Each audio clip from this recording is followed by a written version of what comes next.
মানুষ তো বাঁচেই স্বপ্ন নিয়ে যে আমি এরকম ছিলাম, আমাকে ওই জায়গায় যেতে হবে। মানুষ তো বাঁচেই একটা উদ্দেশ্য নিয়ে, গন্তব্য নিয়ে। আপনার লাইফের একটা গন্তব্য আছে, আপনি এই জিনিস অ্যাচিভ করতে চান এবং আপনি সেই পথে হাঁটছেনও, পরিশ্রম করছেন। আল্লাহ চাইতে একদিন আপনি অ্যাচিভ করবেন ইনশাআল্লাহ। কিন্তু যার লাইফে কোনো গোলই নেই, তাদের কি হবে? উম্মাহ আজকে এরকম একটা অবস্থায় আসছে। আমি এখানে আমভাবে সবার কথা বলছি না। যাদের স্বপ্ন দেখার তারা ঠিকই দেখছে, যাদের কাজ করার তারা ঠিকই করছে, তারা কেউ বসে নাই। যাদের জীবন দেওয়া তারা ঠিকই দিচ্ছে, যাদের প্রতিবাদ করার তারা ঠিকই করছে, যাদের জালেমের এগেনস্টে দাঁড়ানো তারা দাঁড়াচ্ছে কি না? সারা ওয়ার্ল্ডে যাদের এই জজবা আছে তারা ঠিকই কাজ করছে। আমি আমভাবে সবাইকে বোঝাই নাই, মেজরিটিকে বোঝাচ্ছি। তো যাদের কাজ করার তারা তো করছে, এবং যারা সফল হওয়ার তারা তো হবেই ইনশাআল্লাহ। আল্লাহ পাক যেন আমাদের প্রত্যেক বিশ্বের বিভিন্ন জায়গায় আমাদের যে ভাইয়েরা দিন প্রতিষ্ঠার জন্য কাজ করছেন, সবাইকে বিজয় দান করে নেন। এখন সময় আমাদের হাতে অল্প, আমি শেষ করবো এখান থেকে। এখানে আসেন, আমি যে কথাটা বলতে যাচ্ছিলাম যে সিরাতের আদলে নবী সাল্লাল্লাহু আলাইহি ওয়াসাল্লাম এইভাবে দাওয়াতের কাজ করার পরে সবর করে, ধৈর্য ধরে, প্রয়োজনে হিজরত করে, তারপরে আবার মদিনা রাষ্ট্র কায়েম করেছেন। তারপরে দাওয়াতের সাথে সাথে জিহাদ, কিতাল এগুলোর মধ্য দিয়ে তিনি পুরা মক্কা বিজয় করলেন, এবং মক্কা বিজয়ে এই যে ভিত্তি, এর উপর দাঁড়িয়ে পুরা আরব বিজয় হলো, এবং এই ভিত্তির উপর দাঁড়ায় 4 খলিফা 30 বছর শাসন করলেন, তাই না? তখন কি ইসলাম এরকম সংকুচিত অবস্থায় ছিল, দুর্বল অবস্থায় ছিল? মোটেই না। বরং স্পেন থেকে এদিকে চায়না পর্যন্ত, এইদিকে আফ্রিকা থেকে নিয়ে পুরো সিন্ধু পর্যন্ত এই পুরো জায়গাটা আমাদের ছিল। সুবহানাল্লাহ। চিন্তা করা যায়? চিন্তা করছেন একবার যে উমর রাদিয়াল্লাহু আনহু একটা এই খেজুরের বানানো মসজিদে বসে আছেন? ভাবা যায়? এই মাটির মধ্যে তিনি শুয়ে আছেন। রোমান সম্রাটের একজন দূত এসে দেখলো তিনি মাটিতে শুয়ে আছেন, দুপুরবেলা রেস্ট নিচ্ছেন। আর তার বাহিনী এইদিকে পৌঁছে গেছে একেবারে শাম পর্যন্ত, এদিকে পৌঁছে গেছে পারস্য পর্যন্ত। ভাবা যায় এগুলা?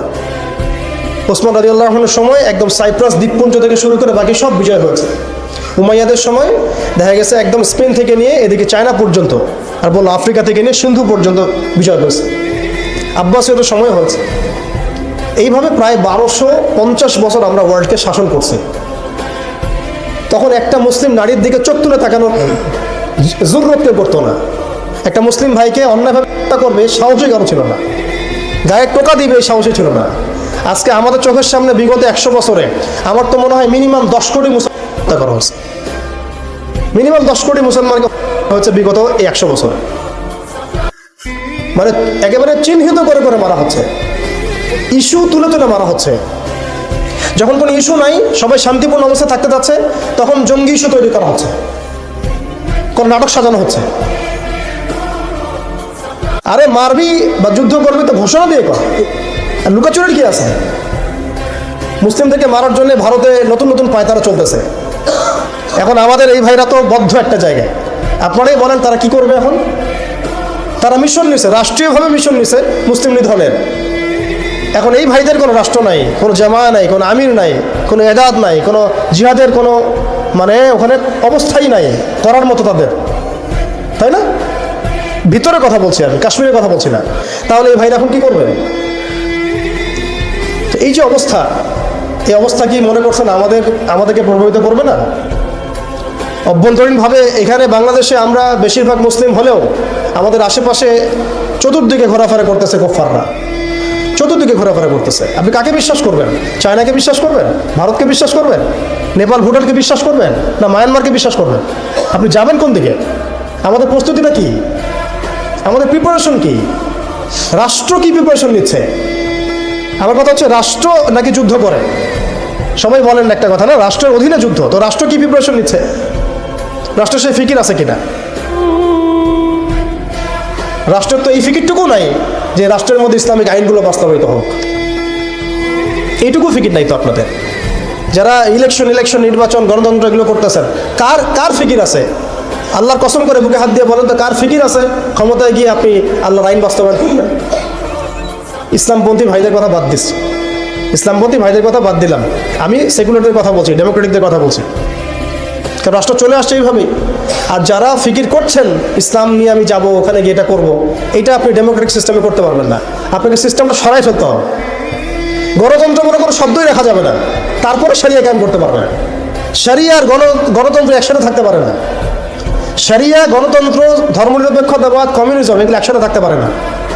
একটা বোতল, এর মধ্যে আছে আপনার বিষ, এখানে আপনি দুধ খেতে পারবেন না। একটা বোতল, এখানে আছে বিষ, আপনি এটাকে 1000 বার ধুইতে হবে, ধোয়ার পরে আপনি দুধ ঢালতে পারবেন, খাওয়ার রিস্ক নিতে পারবেন। তাও খাবেন কিনা সন্দেহ আছে। দেশের যত সমস্যা দেখবেন, মিডিয়া যান, মিডিয়ায় গেলে মনে হবে দেশের সমস্ত সমস্যার হালত এবং সমাধান হচ্ছে একটা বিষয়, মিডিয়ার ভাষায়। মিডিয়ায় ঢোকেন, দেখেন কি হচ্ছে, অনেক প্রবলেম দেশের মধ্যে, সংস্কার এইটা সেটা অনেক কিছু হচ্ছে। ভাবখানা এমন যে সব কিছু থেকে উদ্ধার করবে আমাকে একটা শব্দ, তার নাম নির্বাচন। তার নাম মানে নির্বাচন হলেই সব সমাধান হয়ে যাবে, বাস খালাস। এটা আমাদের আকীদা, আমাদের চিন্তা এরকম ভাই। একটা মুদির দোকানদারকে জিজ্ঞাসা করেন, সেও এই কথাই বলবে। আবার বুদ্ধিজীবীকে জিজ্ঞাসা করেন, সেও এই কথাই বলতেছে। টকশোতে বসে সেও এই কথা বলতেছে। এমপিকে বলেন, সেও এই কথা বলতেছে। মানে পুরো অবচেতন দাসত্ব, অবচেতন ইবাদত। দেখেন আমাদের অবচেতন মনে আমরা ইবাদত করে ফেলছি গণতন্ত্রে, পশ্চিমাদের ওদের তন্ত্রমন্ত্রগুলো। ইলেকশন দিলে সব সমাধান হয়ে যাবে? কোন পদ্ধতিতে আপনি দিবেন? দেওয়ার পরে কি হবে? মূলনীতি কি থাকবে? সংবিধান কি থাকবে? সংস্কারগুলো কি কি হবে? আপনি কি আল্লাহর জমিন, আল্লাহর দিন কায়েমের দিকে আসবেন কিনা? এখানে তো অনেক কথা আছে। এগুলোকে সলিউশন না করে XYZ যেই আসো, আপনি আমাকে বসায় দিল, আমি কিছুই করতে পারবো না। সিম্পল, আমাকে বসায় দেন, আমি কিছুই করতে পারবো না। আপনি সবচেয়ে পরহেজগার মানুষটাকে বসায় দেন, সেও কিছু করতে পারবে না, কারণ সিস্টেমটাই তাকে করতে দিবে না। এই জিনিসগুলো আমাদের বোঝা উচিত। উম্মার সংকটগুলো এইভাবে আমাদের আইডেন্টিফাই করতে হবে। যে অনেক লম্বা হয়ে যাচ্ছে, হয়তো আমি শেষ করে দিই এখন। শেষ করি ভাই, অনেক লম্বা করা যাবে না, নামাজের ব্যাপার আছে। এখানে আমাদের ওই হারানো ঐতিহ্যটাকে আমরা বুঝতে পারলাম, আমরা কোথায় ছিলাম, কোথায় ছিলাম আমরা, এটা কি বুঝতে পারছেন? এখন দেখেন আমরা আসি কোথায়। এখন আসি কোথায়? এক বাক্যে, আমাদের সারা ওয়ার্ল্ডে কোনো খিলাফা স্টেট নাই, 1 নম্বর কথা। 2 নম্বর, নাই তো নাই, জেরুজালেম আমাদের হাতে ছিল, ওইটাও আমাদের কাছ থেকে কেড়ে নেওয়া হয়েছে। তারপরে আমাদেরকে এরকম 57টা পিস পিস রাষ্ট্রে ভাগ করা হয়েছে, ওই খেলাফা রাষ্ট্রকে বাদ দিয়ে। এবং প্রত্যেকটা রাষ্ট্রের মধ্যে মোনাফেক শাসক বসায় দেওয়া হয়েছে, একদম খোলামেলা বলে দিই।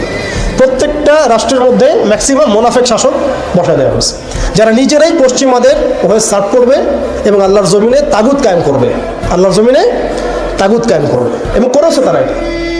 তাগুত কি তারা তো বুঝে না। তাগুত মানে শয়তান। যেখানে আল্লাহর বিধান চলে না, ওখানে শয়তানের বিধান চলে, সিম্পল। এটা 1000 জন বুদ্ধিজীবী মিলেও যদি একটা সংবিধান লিখে আর সেখানে আল্লাহ বিরোধী আইন থাকে, সেটা তাগুত। সেটার নাম কি? তাগুত। এই তাগুত মানে শয়তান। কেউ যদি ওর প্রতি ইমানদার হয়ে মারা যায়, জাহান্নামে যাবে। কেউ যদি ওর প্রতি ইমানদার হয়ে মারা যায়, সরাসরি জাহান্নামে যাবে ইনশাআল্লাহ, কারণ সে তাগুতের দাসত্ব করছে। আর আমাদেরকে বলাই হয়েছিল, ওয়া মা ইয়াকফুর বিত-তাগুত ওয়া ইউমিন বিল্লাহ ফাকাদ ইসতামসাকা বিল উরওয়াতিল ওয়ুসকা লা ইনফিসামা লাহা ওয়াল্লাহু সামিউন আলিম। সূরা বাকারায় 256 নম্বর আয়াত পড়ে দেখুন, মাসায় গিয়ে আয়াতুল কুরসির পড়ে আছে। তাগুতকে কুফরি না করা পর্যন্ত কেউ মুমিন হইতে পারবে না। তাগুতের সাথে কুফরি না করা পর্যন্ত কেউ মুমিন হইতে পারবে না, এটাই বাস্তব। এখন এইভাবে আমাদেরকে ভাগ করা হয়, মোনাফেক শাসক বসায় দেওয়া হয়। শুধু তাই না, প্রত্যেকটা কান্ট্রির মধ্যে ওই 4 দেবতা 5 দেবতা ঢুকাই দেওয়া হয়েছে, ওই যে বললাম আগে। তারপরে একটা একটা ডিপার্টমেন্ট ধরে ধরে তারা ধ্বংস করছে, একটা ডিপার্টমেন্ট ধরে ধরে। রাজনীতি ধ্বংস করছে, ইসলামিক রাজনীতি সরাই দিয়েছে। অর্থনীতি ধ্বংস করছে, সুদ ঢুকাই দিয়েছে। তার মধ্যে ঘুষ আছে, ইনফ্লেশন আছে, দুর্নীতি আছে, এগুলো তো আছেই। তারপরে সমাজের যে আমাদের ব্যাপারগুলো, সমাজের নীতি নৈতিকতার বিষয়গুলো দেখেন একেবারেই উঠাই দিচ্ছে। দিন দিন সমাজকে ধ্বংস করছে, অর্থনীতি ধ্বংস করছে, রাজনীতি ধ্বংস করছে। মিডিয়াগুলো ওদের হাতে নিয়ে নিয়েছে। মিডিয়া হাতে নেওয়া মানে হচ্ছে, মানে দিনকে ওরা রাত বানাই দেবে, রাতকে দিন বানাই দেবে। আর আপনারা তাদেরকে এত বিশ্বাসও করেন, অনেকে একটু ইসলামিক নিউজ করলে আপনারা এত বিশ্বাসও করেন। আসার সময় যে আমরা মাওয়াদি আসলাম, ওখানে দেখবেন একটা পোস্টার আছে বড় করে, সেটাতে লেখা আছে যে ওই যে আবু সাইদের ছবি দেওয়া আছে, দিয়ে আছে কি নতুন বাংলাদেশে স্বাগতম না এরকম কিছু একটা, নিচে লেখা আছে প্রথম আলো। দেখেন এদের চরিত্র দেখেন। এরা বিগত প্রায় শুরু থেকে এরা আজ পর্যন্ত এই তাগুতের সার্ভ করছে, ভারতের দালালি করছে, ফ্যাসিস্টের দোসর ছিল। এরা আমাদেরকে জঙ্গি বানাইছে, এরা বহু মানুষকে কারাগারে পাঠাইছে, এরা বহু মানুষের গুমের জন্য দায়ী, খুনের জন্য দায়ী, হত্যার জন্য দায়ী, ফাঁসির জন্য দায়ী। এরা আবার পাল্টি মারলো পরিবর্তিত বাংলাদেশ। দেখছেন, এই হচ্ছে মিডিয়ার অবস্থা। প্রত্যেকটা মিডিয়া ওরা হাতে নিয়ে নিয়েছে এবার। এবং এর সাথে প্রযুক্তিগত উন্নয়ন। আমি তো বলছিলাম যে মানে আমাদেরকে এইভাবে মনিটর করা হতো যে আমাদের ফোনে যদি আপনি একটা কল দেন, মেসেজ করেন, তাহলে আপনি ট্রেস হয়ে যাবেন। এইভাবে মনিটর করা যায়। আপনি গোপনে আপনার স্ত্রীকে কি বলছেন সেটা তারা শুনতেছে আরিফেতে। এখন প্রশ্ন হচ্ছে যে এই ওদের যে মানে অগ্রগতি, আমাদের যে অধঃপতন, এই জিনিসটার জন্য কি শুধু তারাই দায়ী না আমরাও দায়ী আছি? শুধু কি তারাই দায়ী না আমরা দায়ী আছি? আমরা আমাদের আগে দোষগুলো খুঁজে বের করব। আমরা নিজেরা আমাদের আগে ল্যাকিংসগুলোকে খুঁজে বের করব। আপনি দেখবেন, খুঁজতে থাকেন, প্রথম ল্যাকিংস পাবেন আপনি, আমি, বেশিরভাগ মানুষই জীবনের মৌলিক উদ্দেশ্য থেকে সরে গেছে। আমরা দুনিয়াদার হয়ে গেছি ভাই। আমরা এই দুনিয়াতে এইভাবে থাকার জন্য আসি নাই। আল্লাহ পাক আমাদেরকে পাঠাইছেন এই দুনিয়াতে দুইটা কাজ দিয়ে। একটা হচ্ছে আল্লাহর ইবাদত করতে হবে এবং তার জমিনে দিন কায়েম করতে হবে। এখানে আমি অন্য কোনো উদ্দেশ্যে আসি নাই। আমরা মুসাফির এখানে সবাই। আল্লাহ পাক বলেছেন, ওয়া মা খালাকতুল জিন্না ওয়াল ইনসা ইল্লা লিয়াবুদুন। আর ইন তানসুরুল্লাহ ইয়ানসুরকুম ওয়া ইউসাব্বিত আকদামাকুম ওয়া লা তামুতুন্না ইল্লা ওয়া আনতুম মুসলিমুন। কতগুলো আয়াত আছে।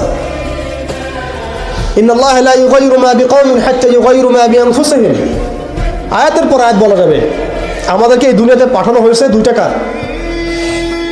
আমাদেরকে আল্লাহর ইবাদত করতে হবে এবং আল্লাহর জমিনে তার দিন কায়েম করতে হবে।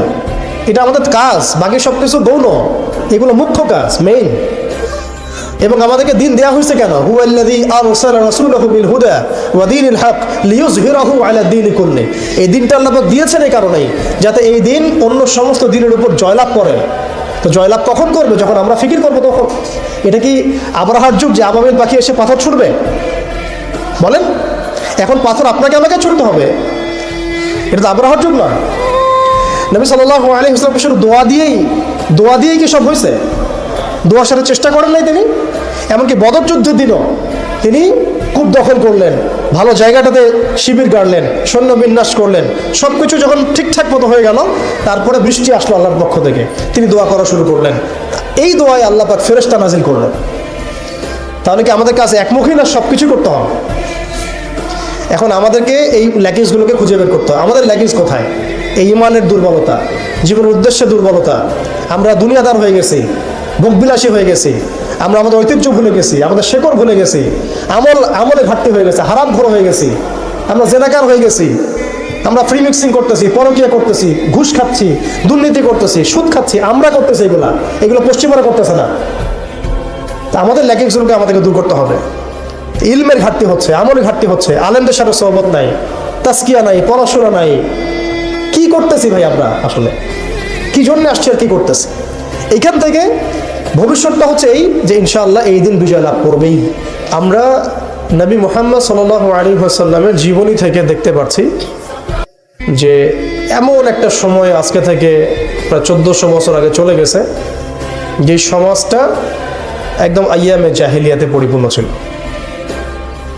সেখানে তাওহীদ ছিল না, সুন্নাহ ছিল না, আখিরাত ছিল না, রিসালাত ছিল না। মানুষ লাত, উজ্জা, হবল, মানাত এগুলোর উপাসনা করত, মূর্তি পূজা করত। মানুষ সুদ খেত, মানুষ জেনা ব্যভিচার করত, বেশি বেশি মদ পান করত, গোত্রীয় হানাহানিতে লিপ্ত ছিল, নারী জাতির অবমাননায় লিপ্ত ছিল। এমনকি তারা মাদকদ্রব্য নিয়ে দিনরাত সময় কাটাতো। মানে এমন একটা সমাজ ব্যবস্থা আমরা দেখেছি 1400 বছর আগে, যে সময়টাকে ইতিহাস দুটা শব্দে আইডেন্টিফাই করে, আইয়ামে জাহিলিয়া। এক কথায় আইয়ামে জাহিলিয়া, অন্ধকারের যুগ। অন্ধকারের যুগ, দ্য এজ অফ ডার্কনেস, অন্ধকারের যুগ। এই অন্ধকারের যুগ আল্লাহ রাব্বুল আলামিন মাত্র 23 বছরের ব্যবধানে একটা কিতাব নাজিল করে, একজন নবীকে প্রেরণ করে, একজন নবীর সুন্নাহ দিয়ে, এবং একটা জামা, সাহাবায়ে কেরামের জামা, মানে ঐক্যবদ্ধ একটা প্ল্যাটফর্ম, এটাকে দিয়ে আল্লাহ রাব্বুল আলামিন মাত্র উইদিন 23 ইয়ার্স, মানে মাত্র 23 বছরের ব্যবধানে আল্লাহ রাব্বুল আলামিন এই সমাজের চিত্রটাকেই পরিবর্তন করে দিয়েছেন। এটা আমরা দেখেছি মাত্র 23 বছরের ব্যবধানে। তো সিরাতটা যদি আপনাদের পড়া থাকে, তাহলে আপনারা বুঝতে পারবেন যে কিভাবে এই পরিবর্তনটা হয়েছে। যাদের সিরাতটা পড়া নাই তাদের বুঝতে একটু অসুবিধা হতে পারে। এই কারণে আমি আপনাদেরকে পরামর্শ দিই, যেভাবে আপনারা কোরআন শেখেন, যেভাবে হাদিসকে গুরুত্ব দিয়ে পড়েন, ঠিক সেইভাবেই নবী মুহাম্মদ সাল্লাল্লাহু আলাইহি ওয়াসাল্লামের পবিত্র জীবনীটাকে শুরু থেকে শেষ পর্যন্ত পড়ে শেষ করতে হবে। তাহলে আপনি ধাপগুলো বুঝতে পারবেন কিভাবে তিনি সমাজ সংস্কার করেছেন, না হলে বুঝতে পারবেন না। কোরআনের একটা আয়াত থেকে আপনি নিজে নিজে একটা দলিল তো বের করতে পারবেন না, একটা হাদিস থেকে আপনি নিজে নিজে একটা দলিল তো বের করতে পারবেন না। সিরাতটা যদি মাথায় থাকে, পুরো সিরাত মোবারক পবিত্র সিরাত, তাহলে আপনি বুঝতে পারবেন কোন সিচুয়েশনে নবী সাল্লাল্লাহু আলাইহি ওয়াসাল্লাম প্রেরিত হয়েছিলেন, কিভাবে শুরু করেছেন, কিভাবে সামনে এগিয়েছেন, কোন প্রেক্ষাপটে কিভাবে তিনি রিয়্যাক্ট করেছেন, এবং কিভাবে আস্তে আস্তে এই দিনটা অল্প গুটি কয়েক মানুষ থেকে পুরো জাজিরাতুল আরবের মধ্যে ছড়িয়ে পড়েছে, প্রতিষ্ঠিত হয়েছে। এক কথায় দিন কায়েম হয়েছে কিভাবে, এটা বুঝতে হলে সিরাত লাগবে। এটা যদি আমরা 2 মিনিটের মধ্যে বলি, তাহলে প্রথমে নবী সাল্লাল্লাহু আলাইহি ওয়াসাল্লাম ওহী প্রাপ্ত হয়েছেন। সেই ওহীটা হচ্ছে কোরআন এবং হাদিস এবং সুন্নাহ, এবং সেই ওহী দিয়ে তিনি দাওয়াতের কাজ শুরু করেছেন। তিনি মানুষের দরজায় দরজায় যাওয়া শুরু করেছেন। মক্কায় 13 বছর নিরলস পরিশ্রম করে তিনি দাওয়াতের মেহনত অব্যাহত রেখেছেন, এবং দাওয়াতটা ছিল পরিপূর্ণ ইসলামের দাওয়াত, আংশিক দাওয়াত নয়। আমাদের দাওয়াত, তার দাওয়াতের মধ্যে কিছু পার্থক্য দেখা যায় অনেক সময়। তার দাওয়াত ছিল পরিপূর্ণ ইসলামের দাওয়াত, আমরা কিন্তু ইসলামের অংশ বিশেষ নিয়ে কথা বলি বেশি, এটা খেয়াল রাখতে হবে।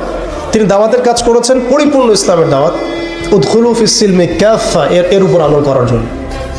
এখন এই দাওয়াতের ফলে প্রথম 3 বছর গোপন গোপন দাওয়াত হয়েছে, কিন্তু এই 3 বছরেই এমন কিছু সাহাবী তৈরি হয়েছিলেন যারা পরবর্তীতে বদর, উহুদ, খন্দক, খায়বার কাঁপিয়ে দিয়েছিলেন। যেমন আবু বকর সিদ্দিক, ওমর ইবনে খাত্তাব, ওসমান বিন আফফান, আলী ইবনে আবি তালেব, যায়েদ ইবনে হারসা, তারপরে বেলাল ইবনে রাবাহ, হামজা রাদিয়াল্লাহু আনহু, আব্দুর রহমান বিন আউফ, সাদ বিন আবি ওয়াক্কাস, হ্যাঁ, আবু উবাইদা ইবনে জাররাহ, এরকম বরেণ্য সাহাবী যারা, এই সাহাবীরা তৈরি হয়েছেন কখন? ওই প্রথম সময়ের দিকে, প্রথম 13 বছরে, প্রথম 3 বছর গোপন দাওয়াতে এরকম বরেণ্য সাহাবায়ে কেরাম ইসলাম কবুল করা শুরু করেন। এরপরে দাওয়াতের গতি আরও বেগবান হয় যখন মক্কার শক্তিশালী কিছু মানুষ ইসলাম কবুল করেন, যেমন হামজা রাদিয়াল্লাহু আনহু, ওমর ইবনে খাত্তাব, এইরকম কিছু মানুষ। কারণ তাদের একজনের বক্তব্য বা একজনের অবস্থান সমাজে আরও 100 জনের সমান ছিল, 1000 জনের সমান ছিল।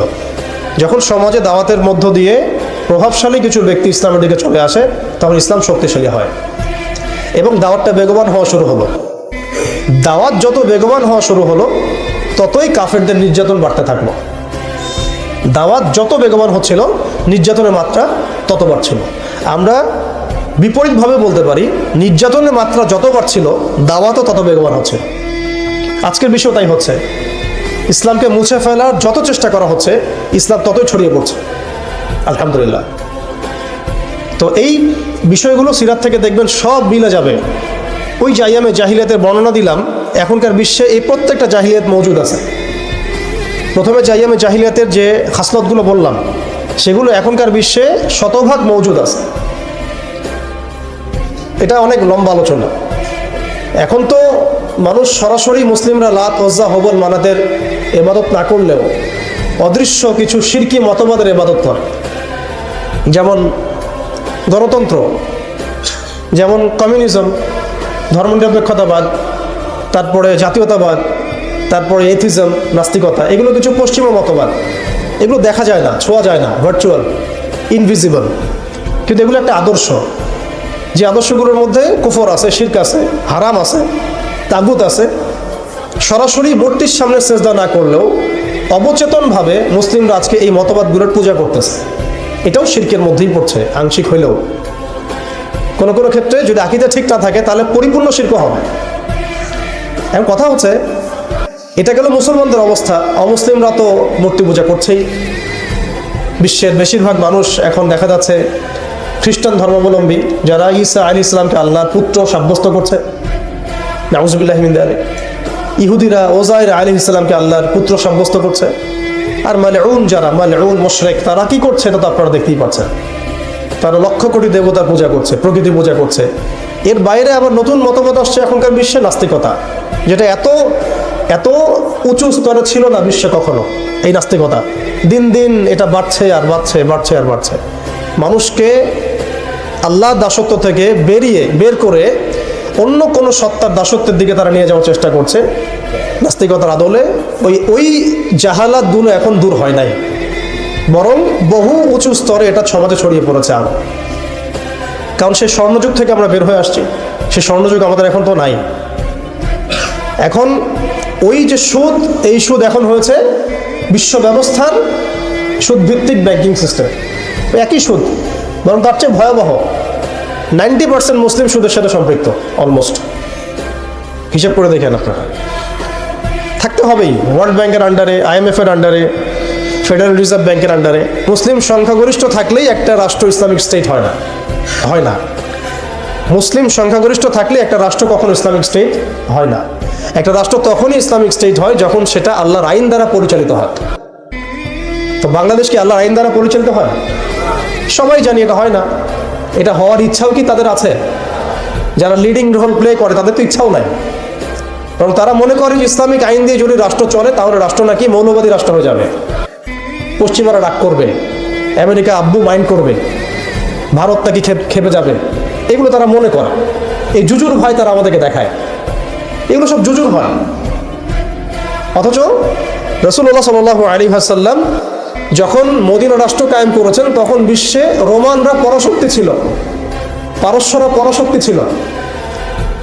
মদিনা রাষ্ট্রের আয়তন এতটুকু ছিল, ছোট না, খুব বড় রাষ্ট্র ছিল না, ছোট একটা রাষ্ট্র, জনসংখ্যাও কম। মদিনার মধ্যে বনু কোরাইজা, বনু কাইনুকা, বনু নাজির আছে, পাশে আবার কিছু পত্তলিকও আছে। মদিনার ভিতরে আবার মোনাফেকরাও আছে।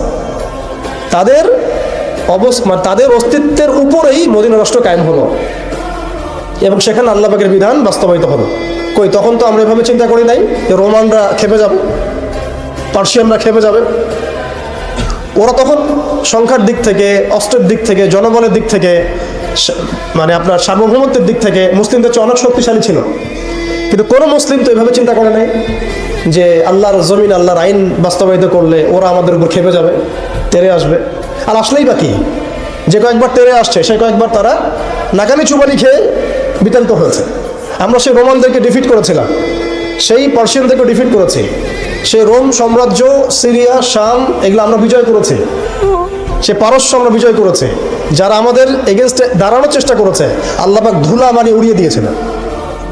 কই তখন তো আমাদেরকে এত নেগেটিভ চিন্তা করতে হয় নাই, ব্যাকফুট চিন্তা করতে হয় নাই। এখন হয় কেন? বিকজ আমরা সেই ইমান, সেই তাকওয়া, সেই আকীদা, সেই আমল, সেই মানহাজের মধ্যে নাই। As simple as that. আমরা এখন সেই অবস্থায় নাই, ইমানের দিক থেকে, আমলের দিক থেকে, তাসকিয়ার দিক থেকে, জামার দিক থেকে। সবচেয়ে বড় কথা হচ্ছে দিন পালনের দিক থেকে, আর কি দিন বোঝা এবং পালন করার দিক থেকে আমরা ওই জায়গায় নাই। আমরা দেখুন দিন পালন করছি আংশিক, যতটুকু আমার পক্ষে পসিবল হচ্ছে আংশিক, বুফের মতো আমরা মনে করছি, যেটা ইচ্ছা নিব, যেটা ইচ্ছা নিব না। দিন তো বুফে না। উদখুলু ফিস-সিলমি কাফা মানে হচ্ছে দিনে আমাকে পরিপূর্ণরূপে প্রবেশ করতে হবে। যখন যেটা আমার সামনে আসবে আমাকে সেটা করতে হবে। ফরজ হয়েছে নামাজ পড়তে হবে, যাকাত ফরজ হলে যাকাত দিতে হবে, হজ ফরজ হলে হজ করতে হবে। আমার এখানে অপশনাল কোনো থিঙ্কিং এর তো সুযোগ নাই। পর্দা ফরজ হলে পর্দা করতে হবে, ইভেন জিহাদ ফরজ হলে জিহাদও করতে হবে। যেটা ফরজ হবে সেটা করতে হবে, যেটা ওয়াজিব সেটা করতে হবে, যেটা সুন্নাহ সেটা আমল করতে হবে। এখানে তো আমার অপশন নাই যে আল্লাহ আমি পর্দাটুকু বাদ দিয়ে দাও আমার জন্য, নাউজুবিল্লাহ, আমার জন্য মদটাকে হালাল করে দাও, নাউজুবিল্লাহ, আমার জন্য জেনাকে হালাল করে দাও, নাউজুবিল্লাহ। এটা কি সম্ভব? কিন্তু আমরা এই সিস্টেমগুলোর মধ্য দিয়ে আল্লাহর হালালকে হারাম করছি, হারামকে হালাল করছি। তো আমি বলছিলাম ওই জাহালাতের এই না সুদভিত্তিক সিস্টেম দূর হয়েছে, আর না সেই মাদক দূর হয়েছে, আর না সেই শিরক দূর হয়েছে, আর না গোত্রীয় হানাহানি দূর হয়েছে। গোত্রীয় হানাহানি কি দূর হয়েছে? না। এখন হানাহানি গণতান্ত্রিক ভাষায় করলে জায়েজ, তাই না? গণতান্ত্রিক লেভেল দিয়ে হানাহানি, মারামারি, কাটাকাটি, মিছিল, মিটিং, শোডাউন, রাস্তায় কোপাকুপি সব জায়েজ। কিন্তু ইসলামের পরিভাষায় যদি আমরা জিহাদ ফি সাবিলিল্লাহ বলি তাহলে আটকে ওঠে, বাপরে বাপ কি অবস্থা। তাহলে মৌলবাদী, জঙ্গি, সন্ত্রাস। ছাত্ররা যা করেছিল জুলাইয়ে, এই কাজটার 10%ও যদি দাড়ি টুপি পালন করতো, তাহলে মনে হয় বাংলাদেশেও সব মসজিদ সিলগালা মেরে দিত, সব মাদ্রাসা সিলগালা করে দিত, তাই না? মানে গণতান্ত্রিক পরিভাষায় এই ফিতনাগুলো জায়েজ, তাই না? ফিতনা মানে পরীক্ষা, ফিতনা মানে সবই কি পরীক্ষা, এই পরীক্ষাই তো আমরা। কিন্তু ইসলামিক পরিভাষা যদি আমরা ইবাদত বলি, ইসলামিক পরিভাষা একটা ইবাদত, সেটা নাজায়েজ হয়ে যাচ্ছে। আর গণতান্ত্রিক পরিভাষায় তথাকথিত এই গণতান্ত্রিক রাষ্ট্রে এবং গণতান্ত্রিক এই বিশ্বে এগুলোকে তারা জায়েজ করে নিয়েছে। এই সিস্টেমগুলো আমাদেরকে কখনোই সেই হারানো ঐতিহ্য ফিরাই দেবে না। এই সিস্টেমগুলোর মধ্য দিয়েও কখনো ইসলাম কায়েম করা সম্ভব নয়। আপনারা আরও 100 বছর ট্রাই করেন, 100 বছর পরে হলেও বুঝবেন। যদি হতো 100 বছর আগেই হইতো। আরও 100 বছর ট্রাই করেন, তারপরেও যদি আক্কেল হয়। এই সিস্টেমগুলো তৈরি করা হয়েছে আমাদেরকে ওদের দাস বানানোর জন্য। আমরা যদি সংখ্যাগরিষ্ঠ আসন নিয়ে সংসদেও যাই, তবুও একটা বৈশ্বিক সিদ্ধান্ত নেওয়ার জন্য আমাকে জাতিসংঘের দ্বারস্থ হতে হবে। ও যদি আমাকে পারমিশন দেয় তাহলে আপনি করতে পারবেন, না দিলে করতে পারবেন না। ওয়ার্ল্ড ব্যাংক লোন দিলে খাইতে পারবেন, না হলে খাইতে পারবেন না। ফেডারেল রিজার্ভ আপনাকে লোন দিলে খাইতে পারবেন, না হলে খাইতে পারবেন না। তোমরা কারা আমাদেরকে খাওয়ানো? তোমরা কারা? তোমাদের কাছে কিসের পারমিশনের দরকার আছে আমাদের? রোমানদের কাছে কি নবী সাল্লাল্লাহু আলাইহি ওয়াসাল্লাম পারমিশন চাইছিলেন নাকি? পার্সিয়ানদের কাছে ওই যুগে তিনি পারমিশন চাইছেন নাকি? আমাদের স্টেট, আমাদের জমি, আমাদের দিন, আমাদের রাষ্ট্র, তুমি কি আমাদেরকে এগুলো বলার? তোমাদেরকে কে অথরিটি দিছে সারা বিশ্বের মরণগিরি করতে? কে তোমাকে বলছে যে আমেরিকা হচ্ছে পৃথিবীর মানে রুলিং স্টেট? এই আইডেন্টিটি তোমাকে কে দিছে? সেই বিশ্বকে শাসন করবে এই অধিকার তাকে কে দিছে? ইসরায়েল এই বিশ্বকে শাসন করবে এই অধিকার ওকে কে দিছে? কে দিছে এই অধিকার ওদেরকে? সে যেখানে ইচ্ছা তারা মুসলিমদেরকে মারবে, যেখানে ইচ্ছা আমাদের পণ্যগুলো তারা ধ্বংস করবে, আমাদের মাদেরকে ধর্ষণ করবে, বোনদেরকে রেপ করবে, আমাদের বাচ্চাদেরকে বোম মারবে, হাসপাতালে বোম মারবে। এবং এগুলো সব কিছু অপরাধ করার পরেও তাদের সামান্য ন্যূনতম সাফাইটুকু থাকবে না যে আমরা একটা অন্যায় করছি। বরং তারা উল্টা বলবে আমরা হিউম্যানিটি, গণতন্ত্র এবং শান্তি প্রতিষ্ঠার জন্য কাজগুলো করছি। এরপরে আমাদের চোখ খুলে না যে এই বিশ্বের মধ্যে আমাদের শত্রু কারা। এরপরে ওদের বানানো তন্ত্রমন্ত্রের মধ্যেই আমরা হাবুডুবু খাচ্ছি। 1400 বছর আগে নবী মুহাম্মদ সাল্লাল্লাহু আলাইহি ওয়াসাল্লাম যে ইনসাফ, যে ঈমান, আদালত, আমানত, ইসলামিক স্টেট, শরিয়া, ইমারা, খিলাফা কায়েম করে দিয়ে গেলেন। তারপরে 1200 বছর তো আমরা বিশ্ব চালাইছি। কত বছর? 1200 বছর। এই 1200 বছর আমরা বিশ্বকে চালাইছি। ওরা আমাদের রাষ্ট্রে থাকতো কর দিয়ে, জিজিয়া দিয়ে থাকতো। ওরা আমাদের রাষ্ট্রে জিজিয়া দিয়ে থাকতো। আমাদের ব্যাক টু ব্যাক জিহাদ হয়েছে ওদের সাথে, জিহাদ হয়েছে, কিতাল হয়েছে, ক্রুসেড হয়েছে। কখনো তো আমরা এরকম করে চিন্তা করি নাই। এটা নতুন ওয়ার্ল্ড অর্ডার আসছে। বিগত 200, 250, 300 বছর থেকে বিশ্বে একটা নতুন ওয়ার্ল্ড অর্ডার নিয়ে আসছে তারা। এবং এই ওয়ার্ল্ড অর্ডারটা তারা কায়েম করেছে একটা উদ্দেশ্যে, সেটা হচ্ছে তারা এই বাইতুল মুকাদ্দাস এবং হোলি ল্যান্ড, পবিত্র ভূমিটাকে লিবারেট করতে চায় এবং সেখান থেকে তারা দাজ্জালের শাসন কায়েম করতে চায়। বাস, খালাস, আর কিচ্ছু নাই। বিশ্বের যা কিছু হচ্ছে এটা কোনো না কোনোভাবে এর সাথে সম্পৃক্ত।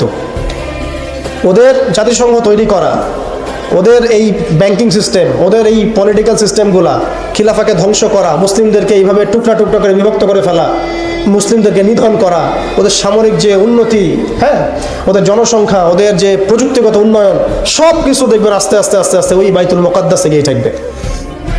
ওরা চায় ওই জায়গা থেকে বিশ্বকে শাসন করতে। ওরা চায় ওই জায়গা থেকে বিশ্বকে শাসন করতে। এবং ইসরায়েল নিজস্ব একটা রাষ্ট্র না, একটা প্রক্সি রাষ্ট্র।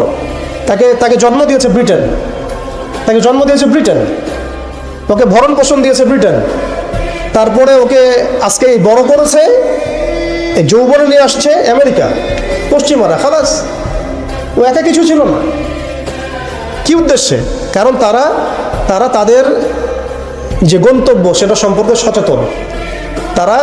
তাদের ধর্মের মধ্যে এখনো লেখা আছে যে তালমুদ নামক কিতাবে যে শেষ জামানায় ওদের একজন মিসায়া আসবে। মিসায়া, আমরা বলি মাসিহ, তারা বলে মিসায়া। যে মিসায়া আসলে পরে তারা জেরুজালেম থেকে পুরো বিশ্বকে শাসন করবে। জেরুজালেম এক্স্যাক্টলি নাই, আসছে হোলি ল্যান্ড। তো হোলি ল্যান্ডের কেন্দ্র তো জেরুজালেমই আর কি। সেই হিসেবে বললাম হোলি ল্যান্ডটা কি মিশরের নীলনদ থেকে ইরাকের ইউফ্রেটিস নদী পর্যন্ত, মিশর থেকে ইরাক, এই পুরো জায়গাটা ওরা উন্মুক্ত করতে চায়। করতেছে কি না? করতেছে কি না? একটু একটু একটু একটু করে তারা এই মিশনের দিকে হেঁটে যাচ্ছে। এবং যারাই ওদের পথে বাধা দেবে তাদেরকে তারা ধ্বংস করে ফেলবে। আরবের মুনাফিকরা এমনি তাদের তাবেদার হয় নাই, কারণ ওদেরকে তারা এই ভয়ে, জুজুর ভয়ে রেখে দিয়েছে। বিশ্বাস করেন এই FBI, CIA, বাকি যারা যারা ওদের গোয়েন্দা সংস্থারা আছে, এরা সবাই কোনো না কোনোভাবে আরবকে নিয়ন্ত্রণ করছে। শুধু তাই না, ওদের আদলে প্রত্যেকটা সেকুলার মুসলিম কান্ট্রিকে সাজানো হচ্ছে। ওই ধাঁচেই সামরিক বাহিনীগুলো কাজ করছে। তাদের মিশন আমরা সার্ভ করতেছি, তাদের মিশন মুসলিমরা সার্ভ করতেছে। ওদের ওয়ার্ল্ড ব্যাংক, IMF কিছুই করতে পারতো না যদি আরবরা তাদেরকে তেল না দিত। শুধু তেল দিয়েছে তাই নয়, বরং তার একটা পেট্রো ডলার মনিটরিং সিস্টেম চুক্তি করেছে। পেট্রো ডলার মনিটরিং সিস্টেম, এটাকে আমরা বলি পেট্রো ডলার চুক্তি। এই চুক্তি ডলারকে বিশ্বের লিডিং কারেন্সি বানাইছে। ডলারের কি মূল্য আছে যে আমাকে এত টাকা দিয়ে $1 কিনতে হবে? এটার পিছনে আছে পেট্রো ডলারের ইতিহাস। এই কারণে আজকে ডলার সারা বিশ্বকে ডমিনেট করতেছে। আপনি ডলারের বাইরে চিন্তাই করতে পারবেন না। ওয়ার্ল্ডে মাত্র 3টা কান্ট্রি আছে যে 3টা কান্ট্রি ওদের এই সিস্টেমের বাইরে থাকে। আর যারা থাকেন তাদেরকে যে ওরা কত রকম চাপ দিচ্ছে এটা তো আপনারা জানেন। আশ্চর্যের বিষয় হচ্ছে 3টা মাত্র কান্ট্রির মধ্যে কোনো মুসলিম কান্ট্রি নাই, ইরান ছাড়া। যদি ইরানকে আমরা প্রপারলি ইসলামিক কান্ট্রি বলি না, কিন্তু ওই ইরানই ওদের বাইরে আছে। কিন্তু আরবের যারা সুন্নি কান্ট্রি তারা কেউ ওখানে নাই। আরবের সুন্নি কান্ট্রিরা তারা ওই চুক্তির ভিতরে আছে। ইরান, শিয়া তারা চুক্তির বাইরে আছে। তাহলে আমরা কোথায় শিক্ষা নিলাম? আমি এখানে ইরানের প্রশংসা করছি না, ইরানের কাছে আশা করার কিছু নাই। যত কিছুই বলুক আমি পারমাণবিক বোম মেরে দেবো, এই করবো সেই করবো, কিছুই করবে না। করলে আগে করতো, ইল্লা মাশাআল্লাহ। কথা হচ্ছে জানেন, ওই 3টা কান্ট্রির মধ্যে উত্তর কোরিয়া আছে। উত্তর কোরিয়ার মতো ছোট্ট একটা রাষ্ট্র, সে এই ওদের এই বলয় থেকে বেরিয়ে থাকতে পারে। আমাদের সাহস হয় না। আমাদের 57টা কান্ট্রি, কোটি কোটি জনগণ, খনিজ সম্পদ, তেল, গ্যাস, আর কি নাই, জনবল, সামরিক বাহিনী, প্রযুক্তি, ম্যান পাওয়ার সবই আছে। আমি বললাম শুধু ওই সিরাতের আদলে হাঁটি নাই, সিরাতের শিক্ষা থেকে আমরা শিক্ষা নেই নাই। ওই জজবা, ওই ইমান আমাদের মধ্যে থেকে চলে গেছে। আমরা ওই স্বপ্ন দেখাই বন্ধ করে দিয়েছি যে আমরা একসময় বিশ্বকে শাসন করতাম। এই স্বপ্নটা দেখাই বন্ধ হয়ে গেছে। মানুষ তো বাঁচেই স্বপ্ন নিয়ে যে আমি এরকম ছিলাম, আমাকে ওই জায়গায় যেতে হবে। মানুষ তো বাঁচেই একটা উদ্দেশ্য নিয়ে, গন্তব্য নিয়ে। আপনার লাইফের একটা গন্তব্য আছে, আপনি এই জিনিস অ্যাচিভ করতে চান এবং আপনি সেই পথে হাঁটছেনও, পরিশ্রম করছেন। আল্লাহ চাইতে একদিন আপনি অ্যাচিভ করবেন ইনশাআল্লাহ। কিন্তু যার লাইফে কোনো গোলই নেই, তাদের কি হবে? উম্মাহ আজকে এরকম একটা অবস্থায় আসছে। আমি এখানে আমভাবে সবার কথা বলছি না। যাদের স্বপ্ন দেখার তারা ঠিকই দেখছে, যাদের কাজ করার তারা ঠিকই করছে, তারা কেউ বসে নাই। যাদের জীবন দেওয়া তারা ঠিকই দিচ্ছে, যাদের প্রতিবাদ করার তারা ঠিকই করছে, যাদের জালেমের এগেনস্টে দাঁড়ানো তারা দাঁড়াচ্ছে কি না? সারা ওয়ার্ল্ডে যাদের এই জজবা আছে তারা ঠিকই কাজ করছে। আমি আমভাবে সবাইকে বোঝাই নাই, মেজরিটিকে বোঝাচ্ছি। তো যাদের কাজ করার তারা তো করছে, এবং যারা সফল হওয়ার তারা তো হবেই ইনশাআল্লাহ। আল্লাহ পাক যেন আমাদের প্রত্যেক বিশ্বের বিভিন্ন জায়গায় আমাদের যে ভাইয়েরা দিন প্রতিষ্ঠার জন্য কাজ করছেন, সবাইকে বিজয় দান করে নেন। এখন সময় আমাদের হাতে অল্প, আমি শেষ করবো এখান থেকে। এখানে আসেন, আমি যে কথাটা বলতে যাচ্ছিলাম যে সিরাতের আদলে নবী সাল্লাল্লাহু আলাইহি ওয়াসাল্লাম এইভাবে দাওয়াতের কাজ করার পরে সবর করে, ধৈর্য ধরে, প্রয়োজনে হিজরত করে, তারপরে আবার মদিনা রাষ্ট্র কায়েম করেছেন। তারপরে দাওয়াতের সাথে সাথে জিহাদ, কিতাল, এগুলোর মধ্য দিয়ে তিনি পুরা মক্কা বিজয় করলেন। এবং মক্কা বিজয়ে এই যে ভিত্তি, এর উপর দাঁড়িয়ে পুরা আরব বিজয় হলো। এবং এই ভিত্তির উপর দাঁড়ায় 4 খলিফা 30 বছর শাসন করলেন, তাই না? তখন কি ইসলাম এরকম সংকুচিত অবস্থায় ছিল, দুর্বল অবস্থায় ছিল? মোটেই না। বরং স্পেন থেকে এদিকে চায়না পর্যন্ত, এইদিকে আফ্রিকা থেকে নিয়ে পুরো সিন্ধু পর্যন্ত এই পুরো জায়গাটা আমাদের ছিল। সুবহানাল্লাহ। চিন্তা করা যায়? চিন্তা করছেন একবার যে উমর রাদিয়াল্লাহু আনহু একটা এই খেজুরের বানানো মসজিদে বসে আছেন? ভাবা যায়? এই মাটির মধ্যে তিনি শুয়ে আছেন। রোমান সম্রাটের একজন দূত এসে দেখলো তিনি মাটিতে শুয়ে আছেন, দুপুরবেলা রেস্ট নিচ্ছেন। আর তার বাহিনী এইদিকে পৌঁছে গেছে একেবারে শাম পর্যন্ত, এদিকে পৌঁছে গেছে পারস্য পর্যন্ত। ভাবা যায় এগুলা? ওসমান রাদিয়াল্লাহু আনহুর সময় একদম সাইপ্রাস দ্বীপপুঞ্জ থেকে শুরু করে বাকি সব বিজয় হয়েছে। উমাইয়াদের সময় দেখা গেছে একদম স্পেন থেকে নিয়ে এদিকে চায়না পর্যন্ত, আর বললো আফ্রিকা থেকে নিয়ে সিন্ধু পর্যন্ত বিজয় হয়েছে। আব্বাসীয়দের সময় হয়েছে। এইভাবে প্রায় 1250 বছর আমরা ওয়ার্ল্ডকে শাসন করছি। তখন একটা মুসলিম নারীর দিকে চোখ তুলে তাকানোর জরুরত কেউ করতো না। একটা মুসলিম ভাইকে অন্যায়ভাবে হত্যা করবে সাহসী কারো ছিল না, গায়ে টোকা দিবে সাহসী ছিল না। আজকে আমাদের চোখের সামনে বিগত 100 বছরে আমার তো মনে হয় মিনিমাম 10 কোটি মুসলমান হত্যা করা হয়েছে। মিনিমাম 10 কোটি মুসলমানকে হচ্ছে বিগত এই 100 বছরে, মানে একেবারে চিহ্নিত করে করে মারা হচ্ছে, ইস্যু তুলে তুলে মারা হচ্ছে। যখন কোনো ইস্যু নাই, সবাই শান্তিপূর্ণ অবস্থায় থাকতে যাচ্ছে, তখন জঙ্গি ইস্যু তৈরি করা হচ্ছে, কোন নাটক সাজানো হচ্ছে। আরে মারবি বা যুদ্ধ করবি তো ঘোষণা দিয়ে কর, আর লুকাচুরির কি আছে? মুসলিমদেরকে মারার জন্য ভারতে নতুন নতুন পায়তারা চলতেছে। এখন আমাদের এই ভাইরা তো বদ্ধ একটা জায়গায়। আপনারাই বলেন তারা কি করবে এখন? তারা মিশন নিছে, রাষ্ট্রীয়ভাবে মিশন নিছে মুসলিম নিধনের। এখন এই ভাইদের কোনো রাষ্ট্র নাই, কোনো জামায়া নাই, কোনো আমির নাই, কোনো এদাদ নাই, কোনো জিহাদের কোনো মানে ওখানে অবস্থাই নাই করার মতো তাদের, তাই না? ভিতরে কথা বলছি আমি, কাশ্মীরের কথা বলছি না। তাহলে এই ভাইরা এখন কি করবে? তো এই যে অবস্থা, এই অবস্থা কি মনে করছেন আমাদেরকে প্রভাবিত করবে না? অভ্যন্তরীণভাবে এখানে বাংলাদেশে আমরা বেশিরভাগ মুসলিম হলেও আমাদের আশেপাশে চতুর্দিকে ঘোরাফেরা করতেছে কুফফাররা, চতুর্দিকে ঘোরাফেরা করতেছে। আপনি কাকে বিশ্বাস করবেন? চায়নাকে বিশ্বাস করবেন? ভারতকে বিশ্বাস করবেন? নেপাল ভুটানকে বিশ্বাস করবেন? না মায়ানমারকে বিশ্বাস করবেন? আপনি যাবেন কোন দিকে? আমাদের প্রস্তুতিটা কি? আমাদের প্রিপারেশন কি? রাষ্ট্র কি প্রিপারেশন নিচ্ছে?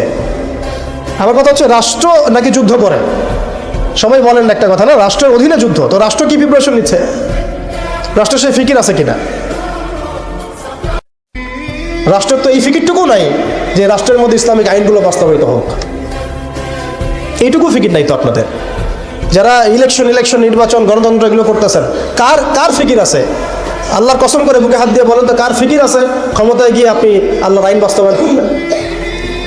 ইসলামপন্থী ভাইদের কথা বাদ দিচ্ছি, ইসলামপন্থী ভাইদের কথা বাদ দিলাম, আমি সেকুলারদের কথা বলছি, ডেমোক্রেটিকদের কথা বলছি। কারণ রাষ্ট্র চলে আসছে এইভাবেই। আর যারা ফিকির করছেন ইসলাম নিয়ে আমি যাব, ওখানে গিয়ে এটা করবো, এটা আপনি ডেমোক্রেটিক সিস্টেমে করতে পারবেন না। আপনাকে সিস্টেমটা সরাই ফেলতে হবে। গণতন্ত্র বলে কোনো শব্দই রাখা যাবে না, তারপরে শরিয়া কায়েম করতে পারবে না। শরিয়া আর গণতন্ত্র একসাথে থাকতে পারে না। শরিয়া, গণতন্ত্র, ধর্মনিরপেক্ষতাবাদ, কমিউনিজম এগুলো একসাথে থাকতে পারে না। একটা বোতল, এর মধ্যে আছে আপনার বিষ, এখানে আপনি দুধ খেতে পারবেন না। একটা বোতল, এখানে আছে বিষ, আপনি এটাকে 1000 বার ধুইতে হবে, ধোয়ার পরে আপনি দুধ ঢালতে পারবেন, খাওয়ার রিস্ক নিতে পারবেন। তাও খাবেন কিনা সন্দেহ আছে।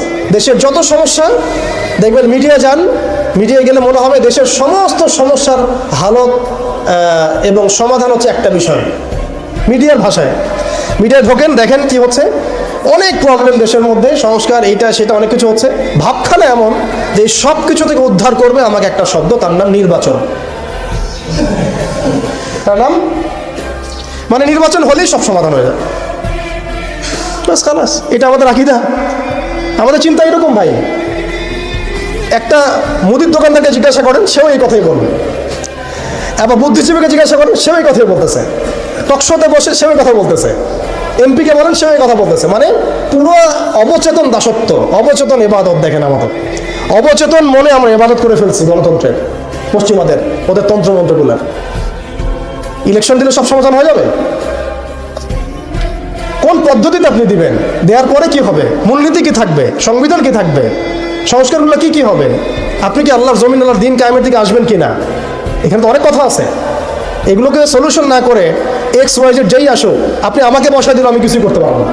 সিম্পল, আমাকে বসায় দেন, আমি কিছুই করতে পারবো না। আপনি সবচেয়ে পরহেজগার মানুষটাকে বসায় দেন, সেও কিছু করতে পারবে না, কারণ সিস্টেমটাই তাকে করতে দিবে না। এই জিনিসগুলো আমাদের বোঝা উচিত। উম্মার সংকটগুলো এইভাবে আমাদের আইডেন্টিফাই করতে হবে। যে অনেক লম্বা হয়ে যাচ্ছে, হয়তো আমি শেষ করে দিই এখন। শেষ করি ভাই, অনেক লম্বা করা যাবে না, নামাজের ব্যাপার আছে।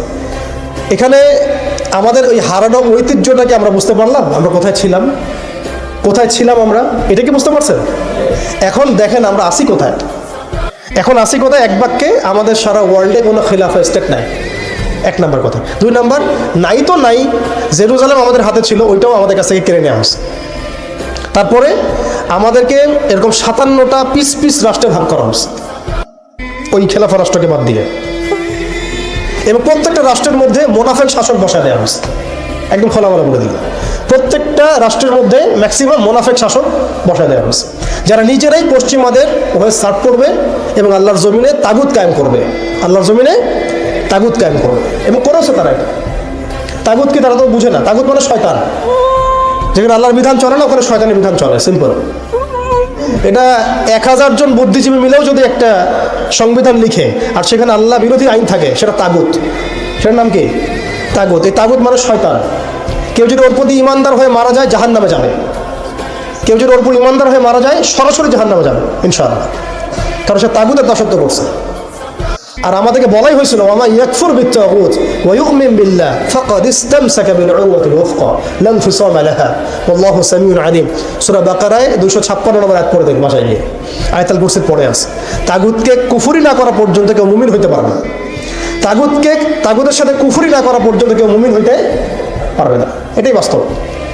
এখন এইভাবে আমাদেরকে ভাগ করা হয়, মোনাফেক শাসক বসায় দেওয়া হয়। শুধু তাই না, প্রত্যেকটা কান্ট্রির মধ্যে ওই 4 দেবতা 5 দেবতা ঢুকাই দেওয়া হয়েছে, ওই যে বললাম আগে।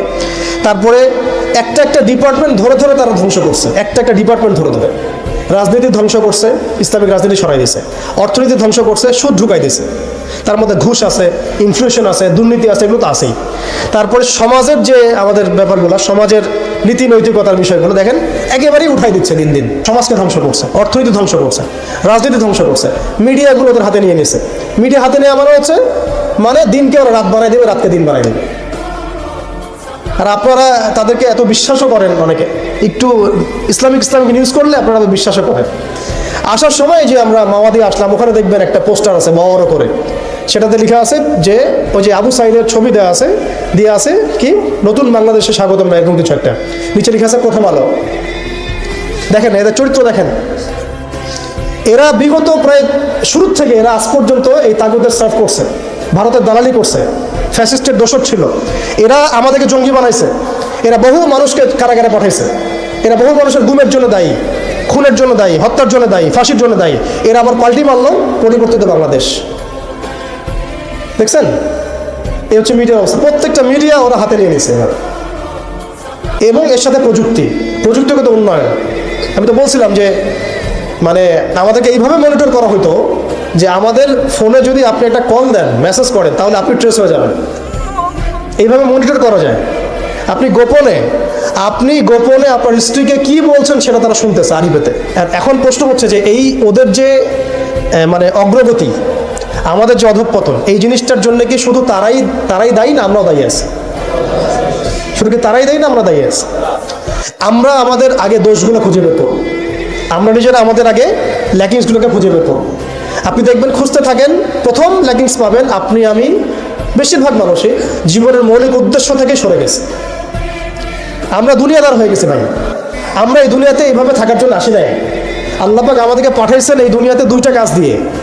একটা হচ্ছে আল্লাহর ইবাদত করতে হবে এবং তার জমিনে দিন কায়েম করতে হবে। এখানে আমি অন্য কোনো উদ্দেশ্যে আসি নাই, আমরা মুসাফির এখানে সবাই। আল্লাহ পাক বলেছেন, ওয়া মা খালাকতুল জিন্না ওয়াল ইনসা ইল্লা লিয়াবুদুন।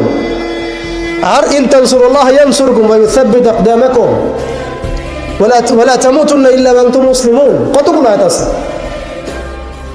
ইন্নাল্লাহা লা ইউগাইয়িরু মা বিকাওমিন হাত্তা ইউগাইয়িরু মা বিআনফুসিহিম। আয়াতের পর আয়াত বলা যাবে। আমাদেরকে এই দুনিয়াতে পাঠানো হয়েছে 2টা কাজ। আমাদেরকে আল্লাহর ইবাদত করতে হবে এবং আল্লাহর জমিনে তার দিন কায়েম করতে হবে। এটা আমাদের কাজ, বাকি সব কিছু গৌণ, এগুলো মুখ্য কাজ, মেইন। এবং আমাদেরকে দিন দেওয়া হয়েছে কেন? হুয়াল্লাযী আরসালা রাসূলাহু বিল হুদা ওয়া দীনিল হক লিইয়ুযহিরাহু আলা দীনি কুল্লি। এই দিনটা আল্লাহ পাক দিয়েছেন এই কারণেই, যাতে এই দিন অন্য সমস্ত দিনের উপর জয়লাভ করে। তো জয়লাভ কখন করবে? যখন আমরা ফিকির করবো তখন। এটা কি আবরাহার যুগ যে আবাবিল পাখি এসে পাথর ছুড়বে? বলেন, এখন পাথর আপনাকে আমাকে ছুড়তে হবে? এটা তো আবরাহার যুগ না। নবী সাল্লাল্লাহু আলাইহি ওয়াসাল্লাম শুধু দোয়া দিয়েই কি সব হয়েছে? দোয়ার সাথে চেষ্টা করেন নাই তিনি? এমনকি বদর যুদ্ধের দিনও তিনি কূপ দখল করলেন, ভালো জায়গাটাতে শিবির গাড়লেন, সৈন্য বিন্যাস করলেন, সব কিছু যখন ঠিকঠাক মতো হয়ে গেল, তারপরে বৃষ্টি আসলো আল্লাহর পক্ষ থেকে, তিনি দোয়া করা শুরু করলেন। এই দোয়ায় আল্লাহ পাক ফেরেশতা নাজিল করলেন। তাহলে কি আমাদের কাছে একমুখী না সব কিছু করতে হবে? এখন আমাদেরকে এই ল্যাকিংসগুলোকে খুঁজে বের করতে হবে। আমাদের ল্যাকিংস কোথায়? এই ইমানের দুর্বলতা, জীবনের উদ্দেশ্যে দুর্বলতা। আমরা দুনিয়াদার হয়ে গেছি, ভোগবিলাসী হয়ে গেছি, আমরা আমাদের ঐতিহ্য ভুলে গেছি, আমাদের শেকড় ভুলে গেছি, আমলে ঘাটতি হয়ে গেছে, হারাম খোর হয়ে গেছি, আমরা জেনাকার হয়ে গেছি, আমরা ফ্রি মিক্সিং করতেছি, পরকীয়া করতেছি, ঘুষ খাচ্ছি, দুর্নীতি করতেছি, সুদ খাচ্ছি, আমরা করতেছি। এগুলো পশ্চিমারা করতেছে না। তা আমাদের ল্যাকিংসগুলোকে আমাদেরকে দূর করতে হবে। ইলমের ঘাটতি হচ্ছে, আমলের ঘাটতি হচ্ছে, আলেমদের সাথে সহবত নাই, তাসকিয়া নাই, পড়াশোনা নাই। কি করতেছি ভাই আমরা? আসলে কি জন্য আসছি আর কি করতেছি? এইখান থেকে ভবিষ্যৎটা হচ্ছে এই যে ইনশাআল্লাহ এই দিন বিজয় লাভ করবেই।